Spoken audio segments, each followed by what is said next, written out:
Picture a room about the size of a single parking space. A narrow bed pushed up against a steel wall. A desk bolted to the floor. A locker, a small sink, and one round window with nothing behind it but gray water stretching to the horizon in every direction. Now imagine living in that room for 9 months. Not visiting, not passing through on a weekend. Living. Waking up there, eating there, falling asleep there, every single day, sometimes 600 miles from the nearest piece of dry land. And here's the detail that almost nobody on land ever considers. That room never stops moving. Not for a second.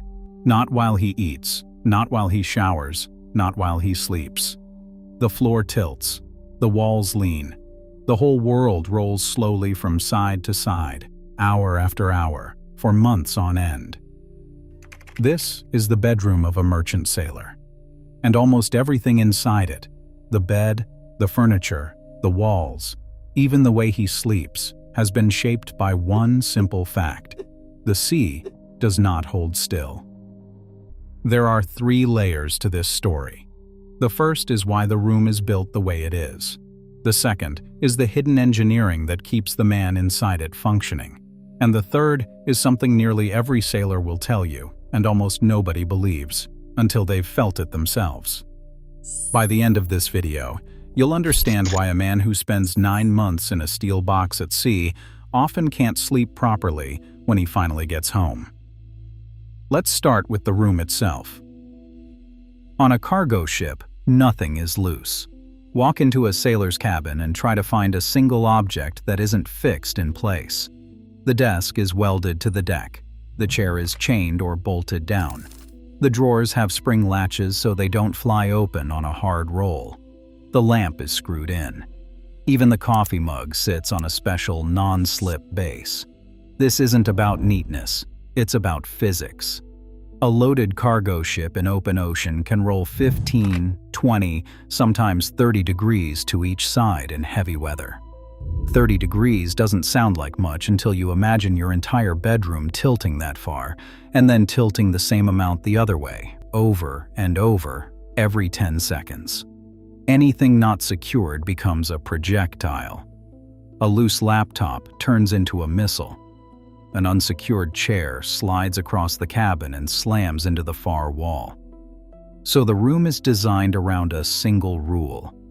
Everything has its place, and everything stays in its place. Because out there, the consequence of forgetting that rule isn't a mess, it's an injury. But the hardest problem of all isn't the desk or the chair. It's the bed. Because how exactly do you sleep on a surface that's tilting 30 degrees in the middle of the night? Here's something most people have never heard of. Along the open edge of almost every bunk on a cargo ship runs a strip of heavy canvas called a lee cloth. During calm weather, it lies flat and folded against the side of the mattress. But when the sea turns rough, the sailor clips it upright, and it forms a wall of fabric along the open side of his bed. The purpose is brutally simple. It stops him from being thrown onto the floor in his sleep. Without it, a hard roll in the night would dump a sleeping man straight out of his bunk and onto the steel deck. With it, he's held in place, wedged between the wall on one side and the canvas on the other, rocking inside his bed like a coin in a tin can. Sailors have used some version of this for centuries. On the old sailing ships, the hammock solved the same problem a different way. It simply swung and stayed level while the entire ship rolled around it. But the lee cloth only handles the small rolls. For the big ones, the storms that can throw an unsecured man clear across the room, the ship itself has to fight back. And that's where the engineering gets genuinely impressive. Underneath the waterline, running along the curved sides of the hull, most cargo ships carry a pair of long steel fins called bilge keels. They're not glamorous. They're just narrow blades of metal sticking out from the bottom of the hull. But as the ship tries to roll, they drag against the water and slow the motion down, taking the sharp, violent rolls and softening them into something a human body can actually tolerate. Larger and more advanced ships go further. Some carry fin stabilizers, retractable wings that extend out from the sides of the hull and actively tilt to push back against the roll, like an airplane's control surfaces working underwater.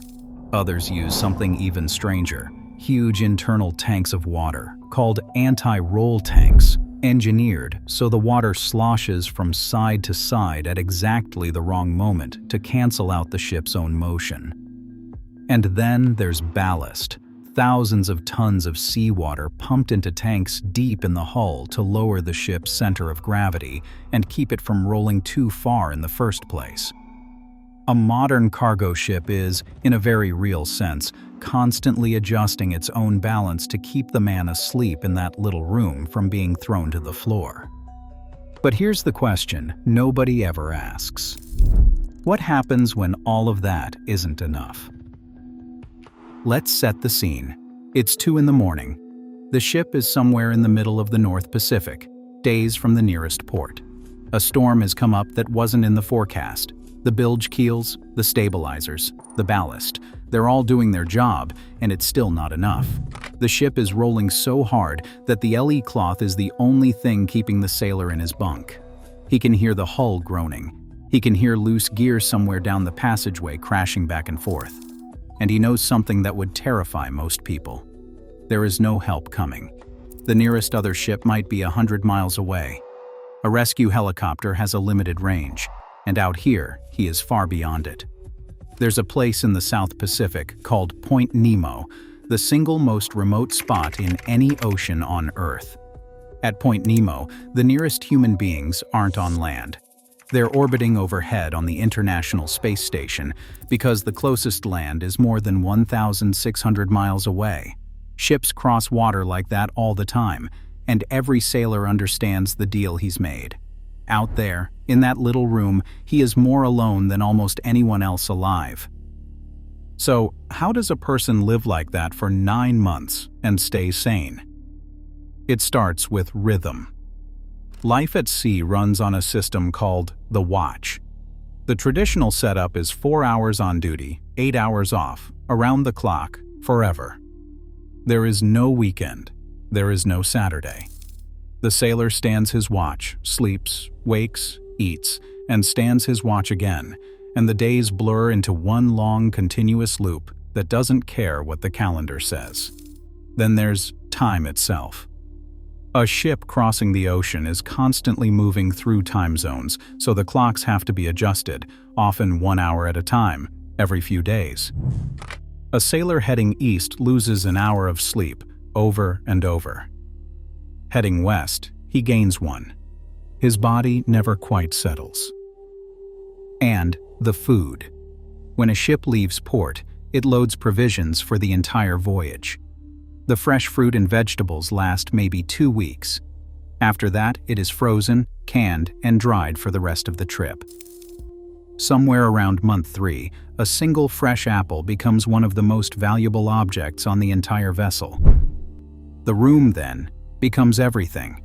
It is the bedroom, the office, and the only private space in a world made entirely of steel and strangers.